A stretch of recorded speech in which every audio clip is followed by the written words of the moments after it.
We talk a lot about vulnerability on these videos, and Reid and I were talking the other day, and we kind of discovered we had different experiences when we shared vulnerably, and we wanted to talk about that. This is Reid Mahako from readaboutsex.com. Cathy from intimacydojo.com. Yes. So I was sharing that when I share vulnerably, especially about something that's very raw for me, I often feel very alone when I share. Mm-hmm. And you had said that you tend to share vulnerably to feel connected. Mm-hmm. And so you had... But when you share vulnerably, what's your intention for sharing vulnerably?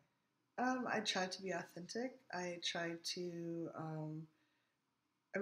ultimately, I hope that there's connection there, but there's not always. But you're not sharing to connect? Generally not. I often share to connect, but in that sense, when I'm sharing really raw stuff, sometimes it's because I feel like I need to share that. It's ethical to share that, or that the person should know that about me. Mm-hmm. Not necessarily because I feel like it will. I fear that it will not improve our connection. Are you sharing thinking that it will distance the two of you? I am afraid that it will. But is that like the fear? I mean, I'm afraid everyone's going to discover me and totally realize that I'm a fraud. Like, that never goes away. I just have more evidence that people are either super stupid and haven't figured it out, or that I'm actually not a fraud and that people can like me for me. Mm-hmm. So the fear's never gone away. Mm-hmm. And my opinion is, if I do share and somebody pushes somebody away, either I surprise them and they're wrestling with the fact that, whoa, that was a lot that you just shared, and they usually come back, or that I'm not supposed to hang out with them because I don't plan on stopping sharing like that anytime soon. So if I drive them away, that's a good thing, because the only other recourse to keep them around would be to stop being me. Mm-hmm. So I'm curious, like, the results that you're getting from sharing raw and vulnerably. Do you feel that people leave you?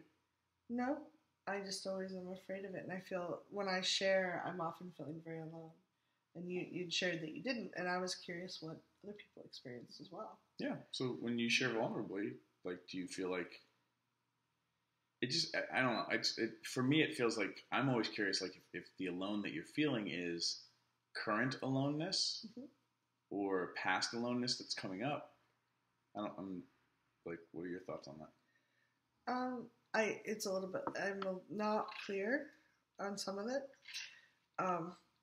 because I tend to, sometimes when you're in the moment and you're sharing, you're feeling very vulnerable, and it's hard to know if it's old or new. Mm-hmm.